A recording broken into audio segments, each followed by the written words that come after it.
Ladies and gentlemen, a very good morning and welcome to the DGAP morning briefing on geopolitical challenges. I'm Henning Hoff, Executive Editor of Internationale Politik Quarterly. Russia's war against Ukraine enters its 462nd day. During the past few days, we have seen a rise in Russian air attacks, also in daytime, on civilian targets in Kyiv and other Ukrainian cities. The loss this morning we heard of with three dead, including 2 children.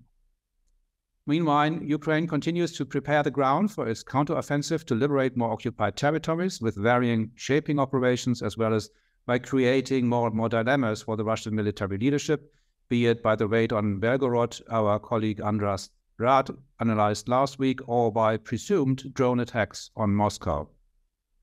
The focus today, however, is the second summit of the European Political Community, or EPC, which starts as we speak in Chisinau, the capital of Moldova, small country in Europe that borders Ukraine, has taken in a high number of Ukrainian refugees and has Russian so-called peacekeepers on its soil in the breakaway region of Transnistria.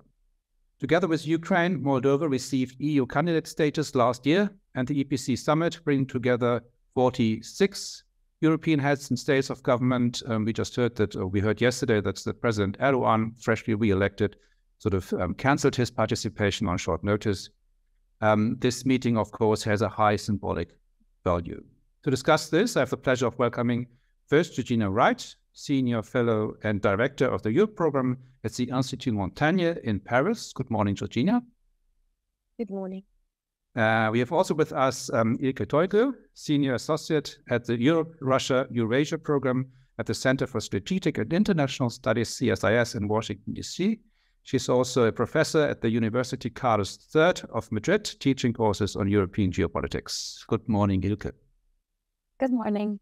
And last but not least, we have with us Milan Nič, Senior Research Fellow at the Center of Order and Government in Eastern Europe, Russia, and Central Asia, here at the German Council on Foreign Relations. Milan, as you all know, has been instrumental in organizing these events since their start in February 2022. Very good morning, Milan, just back from Bratislava. Good morning.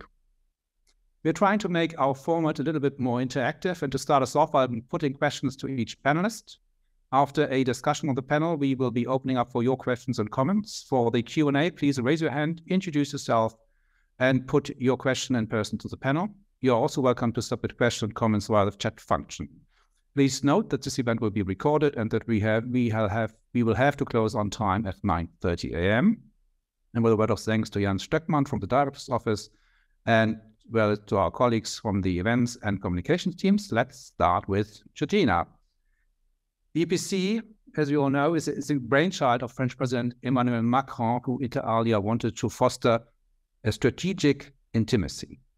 With the second summit starting this morning in Chisinau, do we have a better understanding what the EPC is good for?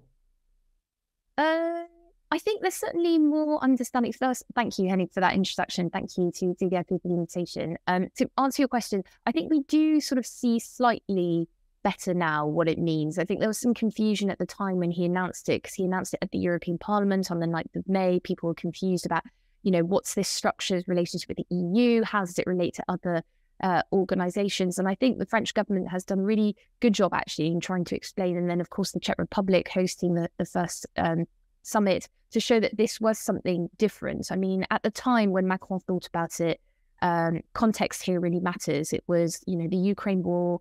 We'd just gone through COVID. And the thinking was we have issues that affect the whole continent that go beyond the EU. And we should have a safe space where all leaders can meet together and talk. And so the idea is not to have an institution that is fixed, but rather kind of facilitate a flexible agenda where you can have flexible agenda setting. You can have lots of bilateral meetings or trilateral meetings. And it really brings together EU, non-EU, and I think very importantly for France at the time, the UK. And of course, the UK is already committed to hosting the 4th summit. So I think for the French president, it was really a platform, an informal platform, but to come together and to show that actually Europe is a thing. There are issues that affect the whole continent and that we should be able to talk about them. Many thanks. Sort of would you say is sort of from a French perspective the main aim of today's meeting? Is there something that Macron in particular wants to achieve? We heard about his speech at l'Obsèque yesterday, where he apologized. Maybe it's a bit too strong, but it's sort of really strongly signaled a new interest of France in Central and Eastern Europe. This is something we will also be seeing in Chisinau. Yeah, I mean, I think, apologize is perhaps a strong word, but it was certainly a lot of humility in there. There was recognition that France has a reputation of being arrogant, hadn't always listened to what has been considered new Europe. In fact, at the very beginning of his speech, he said, there's no old in Europe, there's just one Europe. And I think that was a very strong message to send. What is he hoping to get out of it? I mean, I think he's partly pleased that it's happening. This is the second summit. It means it has legs. It means it will continue to live on. I mean, at the very beginning, lots of people thought this wasn't going to last at all. So I think he'll be quite pleased with that. But I think what the French government is hoping to get out of it is more kind of a better sense of what are the actual issues that we can be discussed. So rather than just gather and just talk about things of the day, how can we plan to discuss some very specific issues from energy security to migration, of course, how you can rebuild Ukraine. So keeping that flexibility, but trying to bring a bit of structure in terms of the discussion points. I think that will be an important kind of ticking box exercise for Macron.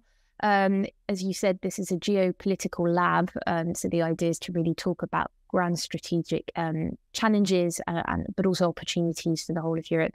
And then I think they possibly want to touch on, if we've identified issues, how can we kind of financially support them? Who would be our partners in that? I think they think of the idea of the G7 model, where you've got, leaders coming together and you've got ideas. And then after that, you kind of perhaps go and look at regional development banks or world banks to try and find financial resources to support that. So if they decide, actually, we want to think constructively as a whole continent about rebuilding Ukraine, how can we sort of look at what everyone's doing and how can we possibly do things together? And then I think the third point they're looking for is to kind of have an organizational structure. It's not an institution, but rather the four presidencies together, four countries that are going to be hosting the summit. How can they come together and just make sure that there's fluidity between? So it's this sort of very French concept of flexibility, but some organization. So like not organized chaos, but organized flexibility. But fundamentally, I think they're just very pleased it's happening, and this isn't their construct. They want it to be a joint construct. So I think they'll be very much in listening mode as well. Thank you very much. Let's turn to Milan for a moment. When we think back to the family photo of the inaugural EPC Prague summit, it was very hard to spot Olaf Scholz, and I know what I'm speaking of because I tried. He was very far in the right corner, somewhere sort of between. Can't remember who, but he was sort of very much in the background. That's sort of the point I'm trying to make. In your view, has the German thinking about the EPC evolved since Prague, or sort of what is the German approach to this format? Yes, I think it evolved. It's not very enthusiastic. It's more sitting on the fence and going along with the flow and using the summit also for meetings, stepping up to join meetings with Macron to diffuse some tensions. 2 meetings are announced. Well, one and maybe second on the sidelines. Armenia, Azerbaijan. If the 2 leaders are ready to come up with something, 2 leaders meaning President of Azerbaijan and the Prime Minister of Armenia, Nikol Pashinyan, who visited Berlin also 2 months ago, and possibly meeting between presidents of Kosovo and Serbia. But the German position, I think, was also determined by the fact that they were not really briefed well before Macron came up with the idea during the French EU presidency last May. There was an impression that his own foreign ministry was not fully briefed, or people who were in charge of the EU presidency. So this was very much Macron style. So I think the German concern, first and foremost, 1 year ago was that this would not replace EU enlargement. And once they were assured that this is not to replace EU enlargement. They took care of this concern. They are fine. It's still, I think, from the German perspective, and I see some more knowledgeable people in the audience, and so in the Q&A we can discuss it. And I'm very much eager to learn more about this. But it seems to me, from a German perspective, it's an expensive one more high-level leaders forum that might not be necessary, but once it's decided, they will get used to it. But they're not very enthusiastic.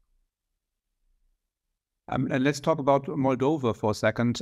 You know the country you visited not so long ago. It's a small country and sort of is now hosting sort of 46 European leaders. What does it mean for the country to host the summit? And sort of, is it also part of advancing Moldova's quest to become a EU member? Oh yes. So on the one hand, it's a big honor and a spotlight on Moldova, and it's helping the soft power. And it's also a big political statement for a country that is so vulnerable, that is literally next door to the war, and that is also one part of the territory, Transnistria, has Russian peacekeepers, 1,500 soldiers there. So it's a statement of support, but it's also a logistical nightmare. Now there will be 47 delegations this time, so presidents or heads of states or heads of governments, because what happened in between Prague and Chisinau, Andorra, San Marino, and Monaco, I think, who are part of the Council of Europe, declared interest and they were invited. Why this format of European political community sticked from Prague is because Prague was quite successful, and because it fills a gap. And it was discussed at GloBSEC in Bratislava at length that by now there is still a lot of puzzlement about what this format is for, what will be the results, but nobody's questioning it. It's accepted. It is I think 3 principles I wrote down were highlighted at one briefing on the EPC at the GloBSEC conference in Bratislava. One is equality. So everybody is equal. It's the first non-institutional, or it's the first forum where the EU and non-EU part of Europe can meet in an informal setting, and it's very important for the UK. So President Erdoğan of Turkey not coming, not nice, but this will not sink down the whole meeting in Chisinau. If the UK Prime Minister Rishi Sunak would not come, I think this would be a big sort of spoiler. And interestingly enough, at one briefing in Bratislava, the UK ambassador was one of the most enthusiastic about the whole EPC format. So that because it's filling the gap for this non-institutionalized meeting, for them, for the UK, is important that EU institutions are not in charge or present. This is a dilemma for the future because there is no structure for the EPC. Who filled in the gap and provided some kind of a steering was the Charles Michel cabinet, so the president of the European Council. This is a paradox. I think they want to discuss the future also in Chisinau, how to coordinate in the future. And my last point is that because it's so informal, it's very difficult to plan, to prepare decisions and to go for some deliverables and results. Thank you very much, Milan. Let's move on now to Ilke. You have also been recently recently been visiting Moldova, and you've published 2 papers on the EPC, which I'm trying to share in the chat in a moment. What is your take on the EPC's potential as a format organization? Thank you very much, Henning. It's great to be here. Thank you for the invitation. Yes, actually, I was in Moldova last week. And I had the chance to observe the preparations of EPC firsthand. For me, I think this is the reasoning behind the creation of EPC is very important. No, it's like it was, of course, because of the war, the need to create a united front, coordinate policy, and also it was also because of the failures of the EU when it comes to enlargement policy and neighborhood policy. So I always try to keep this in mind while thinking about the EPC itself. But for this summit, for the summit in Chisinau, I think there is a real symbolic meaning. Because when we were there and talking with the officials, they were underlining over and over again how proud they are for being the epicenter of European diplomacy once, and how this is such a great demonstration of the irreversibility of their European path. So these were the two messages, not just to us as experts there, but also to their own public. Because when we think about Moldova, it is not just a small country that would like to become an EU member state. That's also a very polarized, very divided country with, as colleagues said, with Russian peacekeepers there. So this I think this Chisinau summit is mostly about Moldova. So for that specifically, a family photo is just great. And there will be also other pledges just done towards Moldova, in addition to EPC's own deliverables about Armenia and Azerbaijan, the family photo, maybe discussions on Serbia and Kosovo, the visible ones, I mean. There will be promises to Moldova. And the most important one being, of course, the EU-Moldova free roaming deal that will follow the Ukrainian example. So what I'm trying to say here is that the EPC has its own structural issues, no institution, declaration, no declaration, how to follow up the implementation. All these points are on the table. But for this time, for a country like Moldova, having almost 50 delegations, because it's 47 heads of states and governments, and then von der Leyen, Robert Metsola, and Charles Michel. So the 3 heads of EU institutions will be there as well. Around 50, we say, because Zelensky is still to confirm. Erdoğan pulled out yesterday. But this is such a big issue for the country itself. I think just the family photo is going to be extremely important when it comes to the European path of Moldova. Thank you very much. And there's a sort of question sort of as you're joining us from Madrid, and have also a look on an eye on what's going on in Spain. Spain is the next host of the EPC at the Alhambra in October, I believe.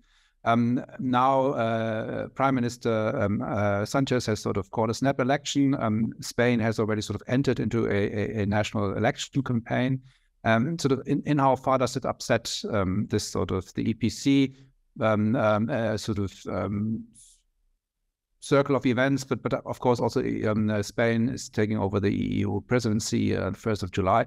So yeah, what's your take? Is it sort of how does it impact Spain's role in European affairs? Yeah, before coming to Spain's role, just I would like to spend 1 minute what should happen for the future of the EPC to EPC route better and be a functioning institution, not just it to be a expensive talking shop with lots of delegations moving around, getting closer to war zones even. For me, there are 3 points that are really important for Spain and for the upcoming hosts, the United Kingdom. And there's a big question on the table, by the way, just put me some Brexit brackets there. If Hungary will be the following post, because even its presidency is quite discussed, I really wonder what will be the decision of who will be the host of the EPC after the United Kingdom, but we can come back to that. For me, there are 3 issues. And first one is that the EPC should demonstrate that it is indeed leading to convergence in divisive issues in the continent, not just discussions. Discussions are very valuable, but there should be some kind of convergence at the end of the day. Secondly, it should show us that the platform remains a source of progress on conflicts and crises in the continent. So it's not just as the first point, no, that security, energy, connectivity, the topics that are on the table, we should see some kind of convergence. But secondly, it should also demonstrate it has some kind of capacity to show progress on conflicts and crises. And thirdly, we should find a way to follow up, the follow-up for the observers, follow up for the civil society, follow up on what is going on in the EPC and what is being achieved. This doesn't need to be necessarily institutional, but there should be something on the table, and so that we can look at that, okay, leaders are speaking to each other, but there's something out of that. Why did I mention this in response to your question about Spain? Because for me, Moldova is about the family picture and the promises to Moldova and all these countries in the neighborhood that are willing to continue in their European path. But the summit in Spain, it is, for me, structurally more important to advance in some of these promises of the EPC. And frankly, not even before the electoral call, there was super big excitement about EPC in Madrid and around. But I think they were also waiting to see what will happen in Chisinau, what will come afterwards. But I think Spain has a very historic responsibility to root this non-institutional institution in the very crowded scene of the European continent. But yes, just to respond to your question, the snap elections is not necessarily making things easier, neither for the presidency of the council nor for the European political community itself. The forthcoming 7 weeks are going to be about internal politics, and then we need to see how long it will take to form a government, if Pedro Sánchez will win again or will continue as a caretaker government. There are so many scenarios on the table right now. Thank you very much. Very interesting. Let's jump back to Georgina for a moment. You mentioned the role of the UK. Milan also touched on it. What do you think is sort of is it a big plus for the UK, other than that it's coming back in a way? Do you see a convergence there between London and the other big players when it comes to sort of integrating Ukraine, sort of stabilizing the eastern flank and so on? I think the British would probably take issue with it means that they're coming back in, because I think there were two conditions for them. One, this was nothing to do with the EU, so it was separate. I think they really needed to be reassured of that, because they didn't want it to look like it was trying to get back into an EU format through the back door. And the second is because at the time, the government, and it's still the position of the British government today, is that, they left the EU, but they haven't left Europe. So, of course, they were going to embrace this initiative, particularly if it had added value. And I think, if you think back at the time when President Macron announced this, Franco-British relations were at their not lowest point, but not too far. They'd gone very low, and they were sort of coming back up, but really not great. And I think this was it was a really important moment in the bilateral relationship as well, because Macron knew that if he wanted the EPC to survive, he needed to get the Brits on board. And I think it was also one of the conditions for a rapprochement at the bilateral level. So I think that helped. So I think it is important for the British. I think, they won't say this, but of course, one of the consequences of Brexit means that they just see their EU partners less than they did before. So before, and sort of really EU member states, where sort of every week you'd have diplomats in Brussels or Luxembourg, you'd meet in the fringes of council meetings. You'd also have the quarterly, European summit. So they did. So they were. I think they were quite enthusiastic about this idea of a separate platform that brings the whole continent together. And the UK does see itself as a key guarantor of European security, and I think it's shown in the context of the Ukraine war that it is. So I think that's really important. I just wanted to come back on a couple of things that Milan and Ilka said, because I think they're right. This was very much projecting a united front. The flexibility of it was very important, but also the fact that every country was on an equal footing. I think I failed to mention that. I implied it in my comments, but I think Milan's absolutely right to kind of underline it, because that was really important to President Macron. There's no old and new Europe. There's no, big countries, and so it's everyone's on the same footing and everyone has their say. And then on terms of deliverables, I don't think concrete deliverables should be the measure of success. I think, the fact that you are coming together, that there is this family photo, that's already kind of a sign of unity at a time when there's war raging in Europe. I think that's a very important message.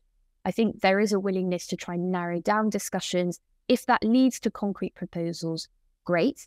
But it might just be a case of, let's take the war in Ukraine and how we can support Ukraine. Let's understand all the different initiatives that are being launched, and let's try and see more clearly what's happening at a continental level. So I think that, just trying to seek conversion but not alignment, even if it's just having a clearer idea of everything that's happening, is a good thing in my view. And I suppose that the French government would see it that way too. If I may jump on one point that Georgina just mentioned, and that's the fact that there is ongoing war, Russian invasion of Ukraine.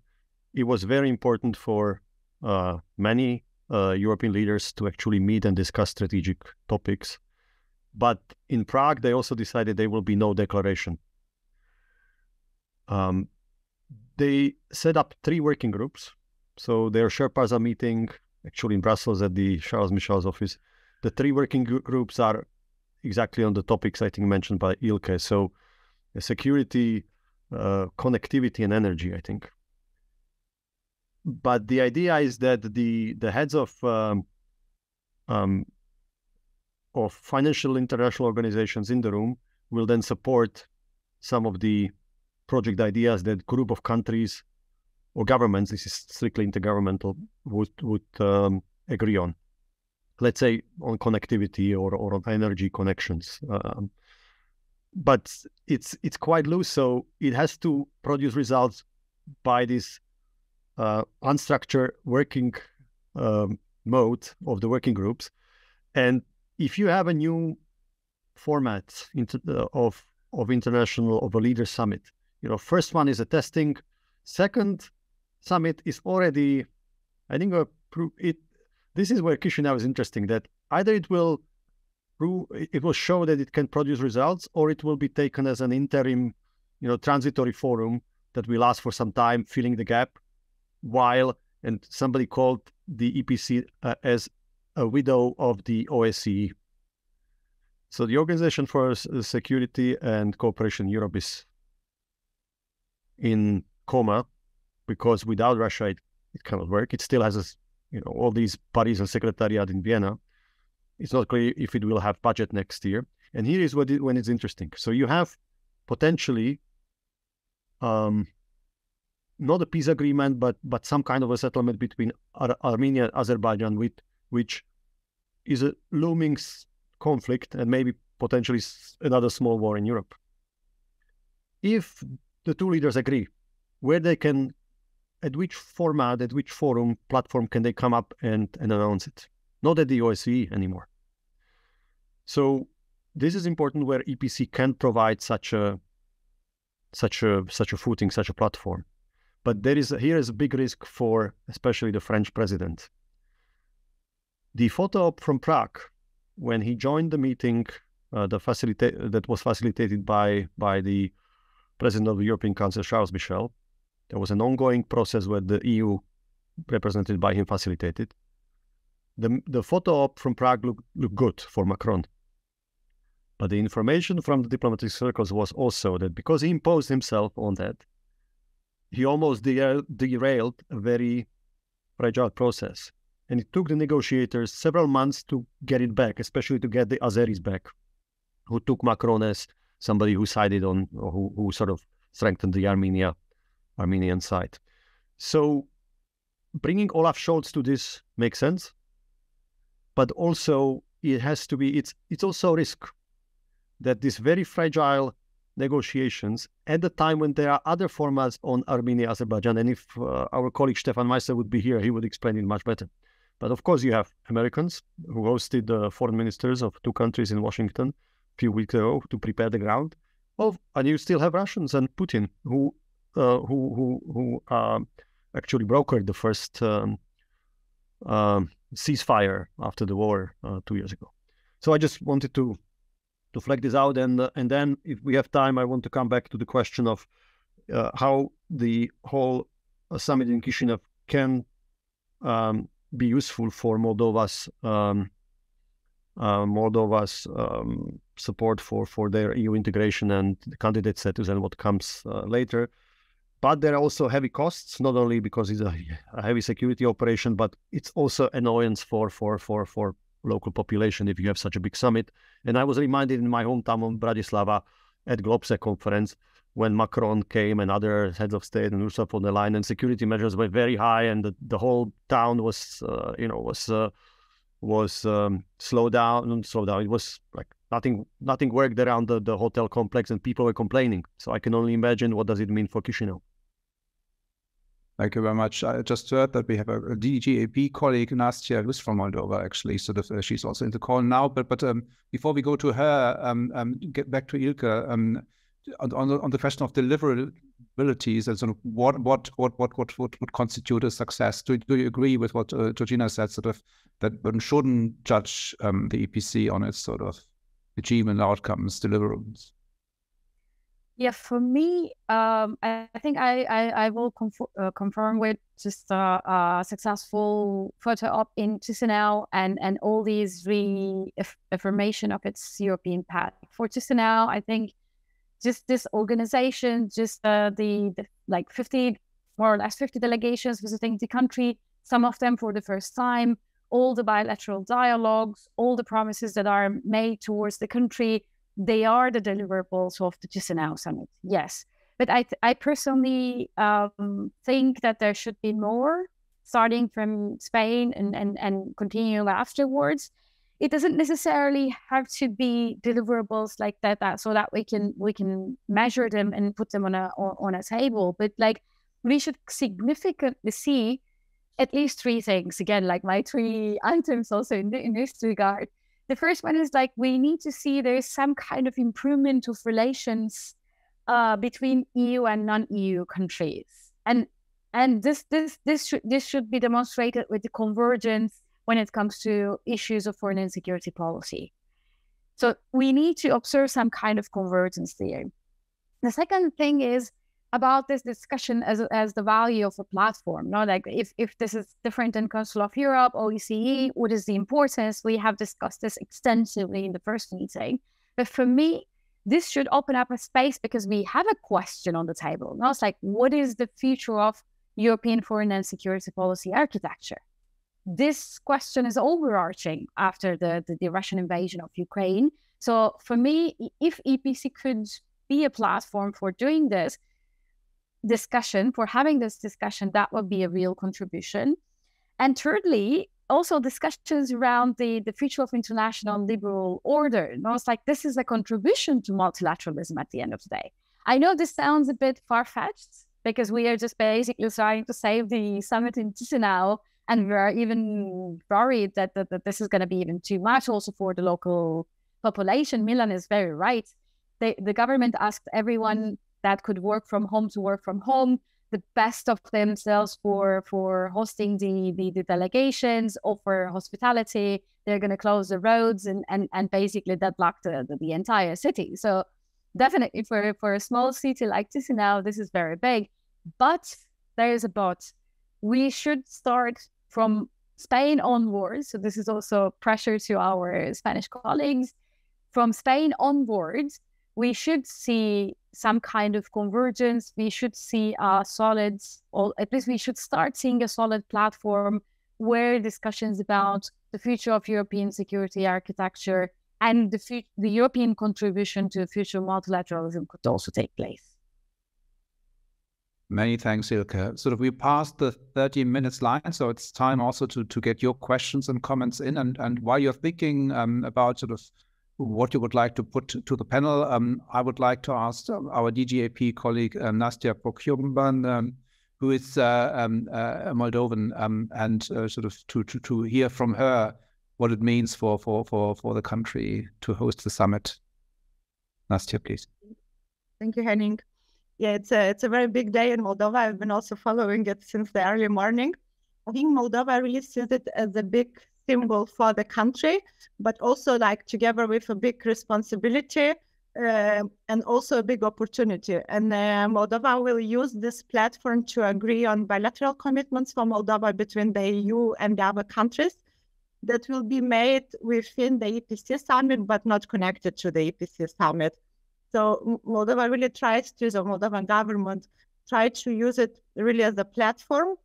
But at the same time, there is also a strong message that this is not a replacement for the enlargement process. And just yesterday, there were some important announcements made by Ursula von der Leyen. There was a new, there was an agreement on lower roaming charges between the EU and Moldova, and to provide new economic support to leverage up the existing 1.6 billion, and also more support to energy sector and invest in renewables, as well as increase Moldova security and resilience, and support to Moldova's EU path. So this was announced yesterday in bilateral meetings between Ursula von der Leyen and the representatives of the Moldovan government. Therefore, also from the other meetings or events that I joined, for Moldova, this is really an opportunity to promote the country and to get as much as possible out of the summit, I think, in terms of especially agreement and also showing that just Moldova is there able to host this big event, having so many leaders. I think what was good news also is that Zelensky confirmed that he's coming. This was already visible yesterday when he was in Odessa. So people already made the connection that probably he's coming to the EPC summit. However, this has not been announced until today officially. I guess you already discussed the free panels or the free frameworks that will be there on peace and security, then energy and climate. But also, I think it's important that there is this discussion on integration of different European countries into different projects and joint frameworks. So I would agree here with Milan that it's a bit like a replacement of OSCE, also Council of Europe, but without Russia. So you have a platform where there are all the other countries minus Russia to really, it does come as a result of Russia's war against Ukraine. And the question is then, of course, how it can be sustained. As far as I know, in Moldova, before the summit, there was a discussion whether it's possible to provide some specific outputs from the summit, like a joint statement or joint agreed projects, but there was a very strong pushback from the other leaders not to do it. And just commenting also on what Ilke has said, with the country being a bit paralyzed, I think you maybe already mentioned this, but the planes are just landing and taking off. So the planes cannot even land and stay at the airport. The roads from Chisinau and in the Chisinau city center are closed, but also the main roads in Bulbaca where the summit is taking place. And for people to use the roads, they need a special permit. And they can use the other roads, but it's also a small town, so there are not many alternative roads to be used. And people also who are working for state companies, there will be many of them having a free day, but they will have to work later to compensate for this.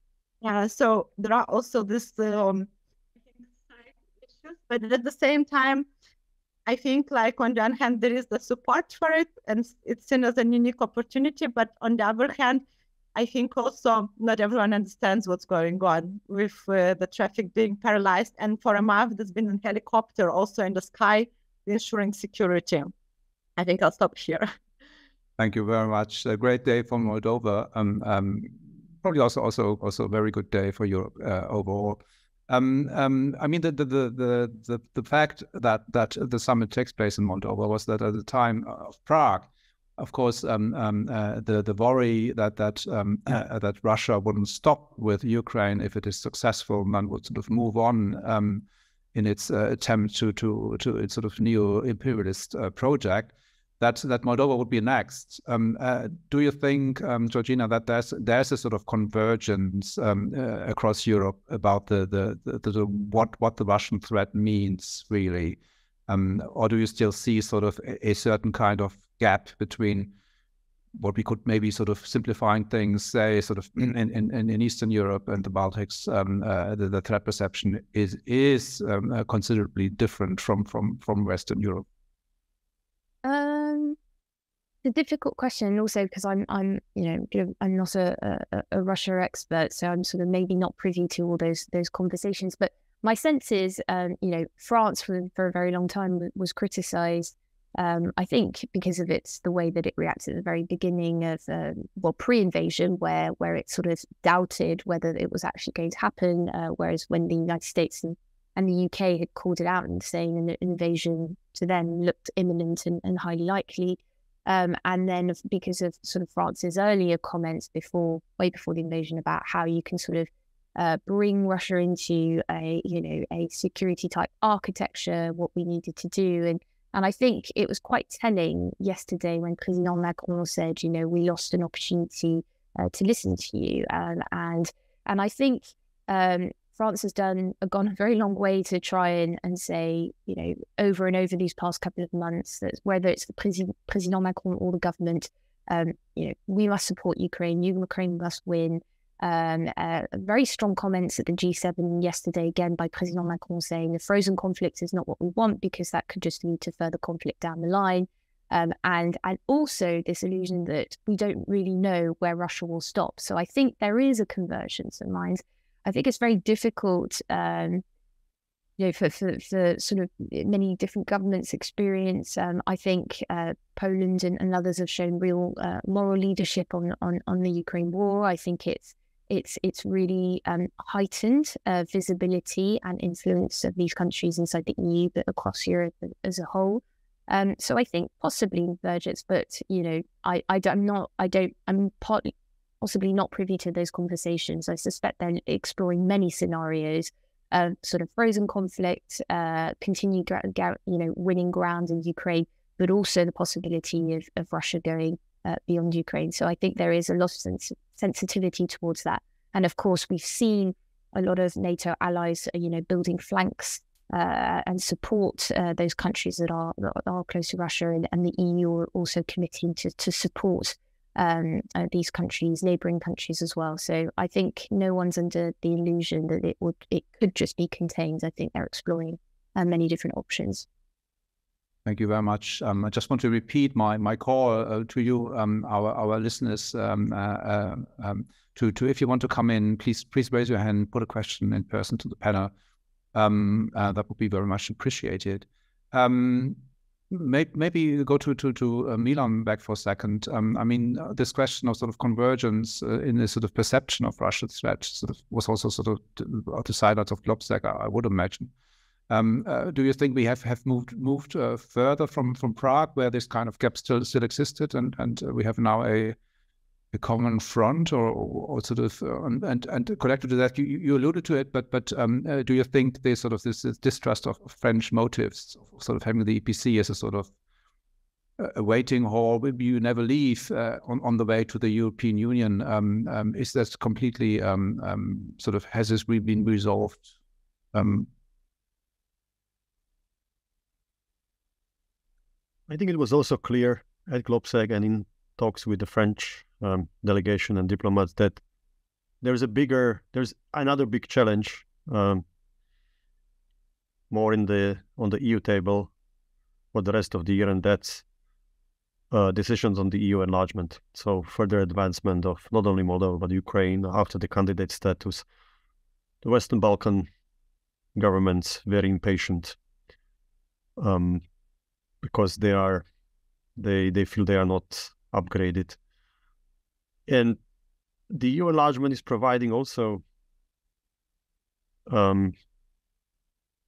it's a security guarantee in a way, but it's also a stabilization or political consolidation of parts of Europe threatened by Russia's invasion. I think there is consolidated front with some exceptions. Turkey was not present at Globsec. Turkish foreign minister cancelled last minute. Maybe it had something to do with the cancellation of Erdoğan. And before we joined this call with Ilke, we were discussing that also, had Erdoğan gone to Chisinau, all discussions at the fringes, at the margins, would be about NATO, bid of Sweden, and what will be next after the election for Erdoğan. It's interesting that Viktor Orban is going to join or going to visit Turkey. that's another country that has not ratified Swedish NATO membership. There is a Vilnius summit at the beginning of July in Vilnius.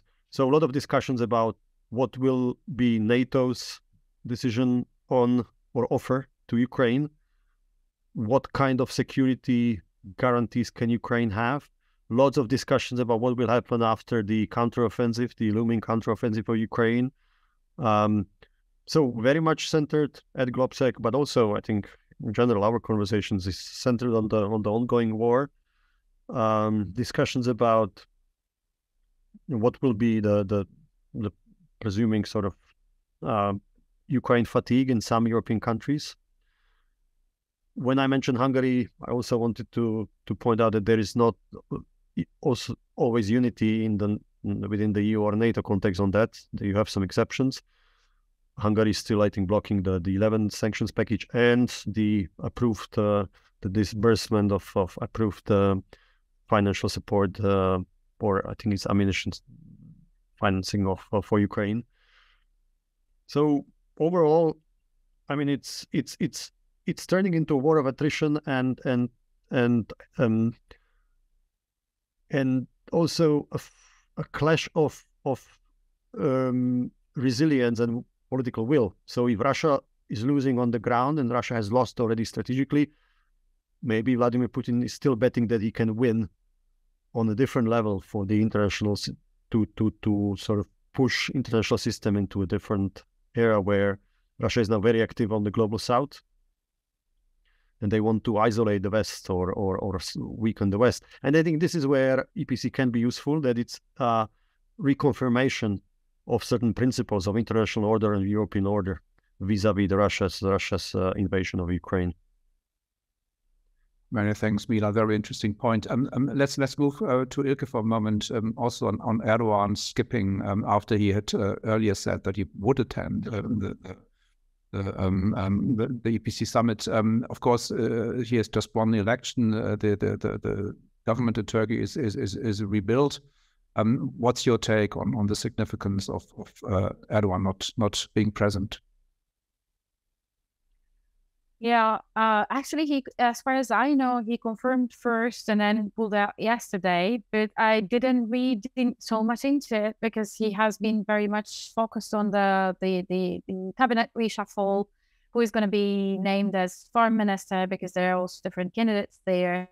There might be continuity. The foreign minister might stay, but there might be a change as well. And all these discussions were very much at hype in the Turkish press yesterday. So I assume there's not much to read into that. He's just busy trying to create his next cabinet. But I also suspect, this is my personal take, that he really didn't want to be pressured on Sweden at this point in time. Because if as we have discussed now, if he was there, the conversation will deliberately come to that point over and over again. And now that we know that Hungary is going to visit Turkey and congratulate Erdoğan, and I would assume that they would like to have a kind of a prior conversation on what are the next moves, because this week pressure really increased. I think especially the United States, but also the other European countries were patiently waiting for Turkish elections to end.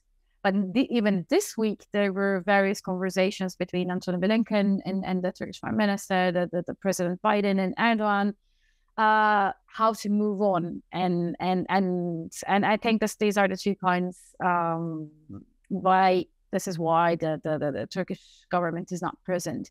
For me, just to add on that, I think, of course, the UK's presence is the most important for the EPC to work, but also I think Turkish presence is also significant because Turkey is still a candidate country, but it's not necessarily working well. As you know, the accession negotiations are officially frozen since 2018. It's a NATO member, but very much troubling. It has been holding Sweden's and until very recent independence membership, but still it is an important country in continental affairs, issues in the Balkans, in Eastern Europe. So it is really good to have the Turks on board in the European political community platform, and more or less they like it because of the equality principle. Now it's like more and more the Turkish government is not very much eager for these alliances where they are not necessarily calling the drums. So I think this for me, I personally hope that this is just going to be for the Chisinau summit.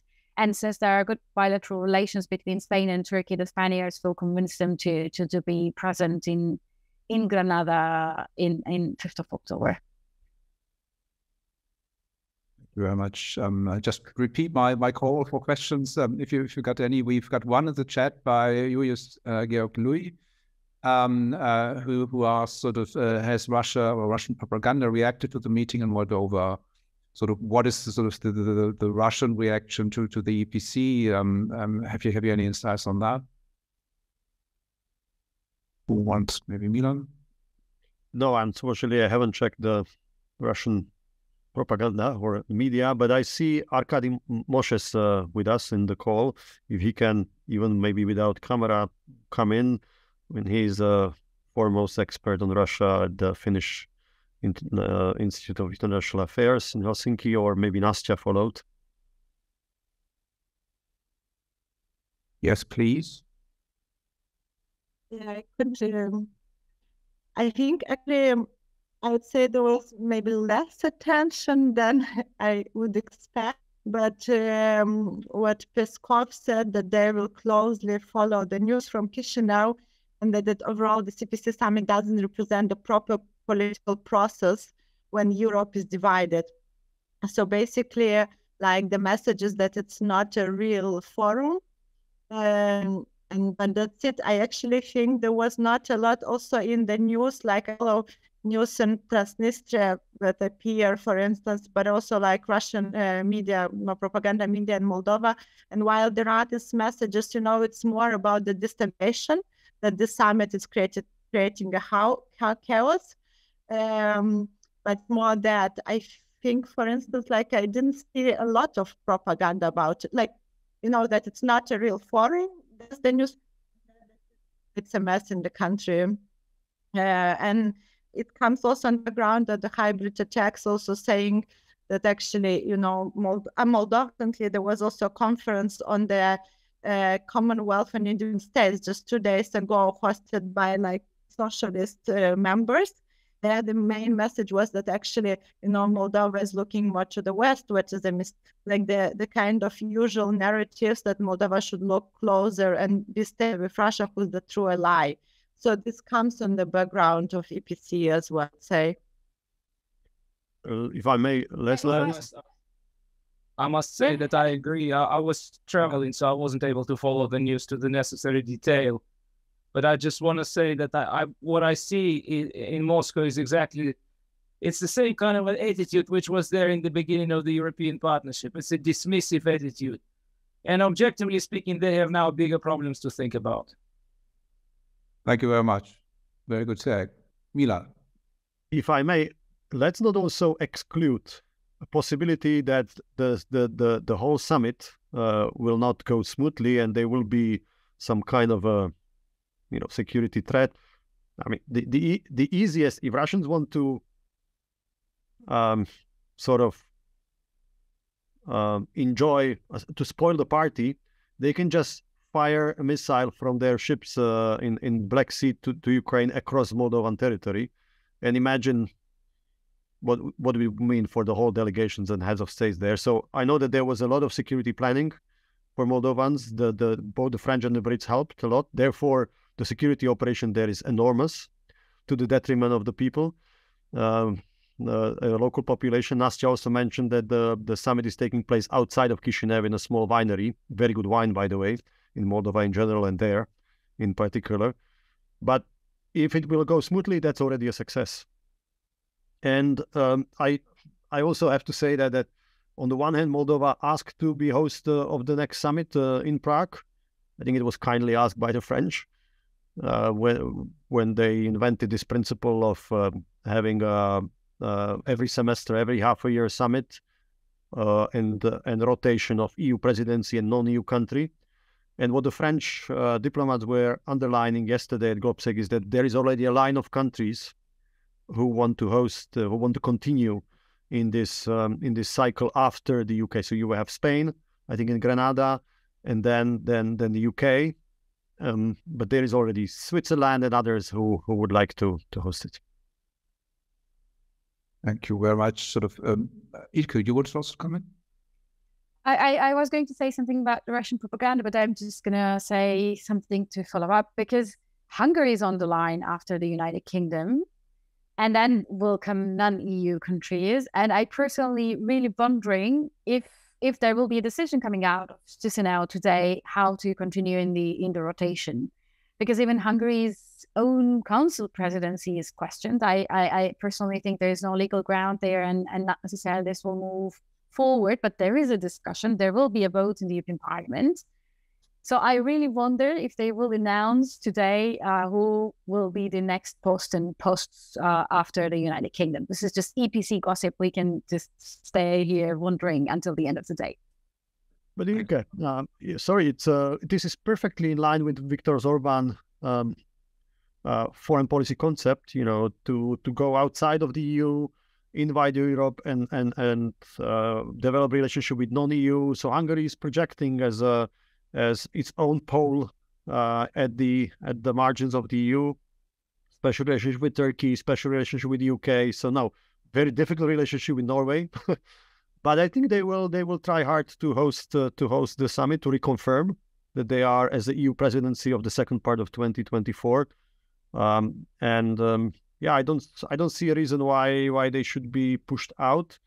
But again, it's Chisinau as a second summit of the EPC will, to a large extent, I think, send a signal what the EPC is and what it is not. So it's and then maybe it's too early to expect announcement of other hosting countries after the UK. Maybe they will leave it for later for Granada.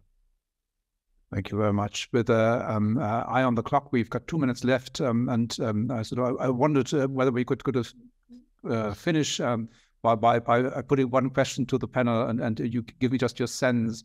Well, after the summit is, of course, before the summit, the next big summit we are looking forward to is the NATO summit in Vilnius, where the question of Ukraine's perspective of becoming a NATO member will be very high up on the agenda. And if we were talking about the EPC as a sort of the forum where we discuss the future of European security order, of course, this question is probably the most relevant one. So going through the panel one more time, we sort of just asking for your sense, sort of when or sort of will Ukraine at some point become a NATO member, and sort of how long will it take? Georgina. I think that's a really difficult question, and I could be a think tanker and sort of say, well, I could give my opinion, but I think the past years have shown us that anything is possible. But I do get a sense that there is a little bit of trepidation around that question. I think there is absolute convergence and unity among NATO allies and also non-NATO allies who are associated in some way that Ukraine needs security guarantees. And there's a lot of thinking in individual capitals between governments within NATO about what those security guarantees can look like. Because clearly the previous security guarantees didn't deter Russia in any way. So I think there is real sense. And there are some people advocating that Ukraine join NATO as that's the ultimate guarantee. But I think there's still a while to go in terms of discussions. I think NATO's Vilnius summit will be absolutely essential. I'm not sure that there will be an announcement quite that clear cut, but who knows? But I certainly think that security guarantees and credible security guarantees is the top of everyone's, like all governments' agenda. Those who obviously care about what's happening and want Ukraine to be a sovereign and capable, country that's able to defend its borders. So possibly, but not immediately. Thank you very much, Milan. Very short. Yes, I'll turn the question in that let's not forget that the key decision for Ukraine is not only in Vilnius but also whether it will be upgraded in the EU after the candidate status, whether the EU will decide in December to start the opening talks, the membership talks. And this is also important for the future of Ukraine, regardless of what part of territory it controls. So between October and December, key discussions on the EU about other candidates, also Moldova. And this is where success for the summit can help indirectly. Yeah, you avoided my question. Your light is weak, so let's move on to Ilke. Final word. Tough question. Depends on the United States. They would like to push the Ukraine question to the EU rather than move ahead right now with NATO membership discussions. But also depends on Turkey and Hungary. They have been holding back the Swedish and Finnish membership because of their balancing acts between the West and others, starting with Russia. So if they were holding back their membership, Ukraine is even a bigger question. So there are so many pieces for this puzzle to be answered, so that we're going to be good think tankers and follow up the discussion. There are many important discussions to take place from now until the end of the year. Thank you very much. And with that, thank you very much for listening in this morning, for putting at least one question to our panel. Please join me in thanking our panelists, Georgina, Ilke, Milan, and also Nastya. And with that, a very good day and see you next week. Goodbye. Thank you very much.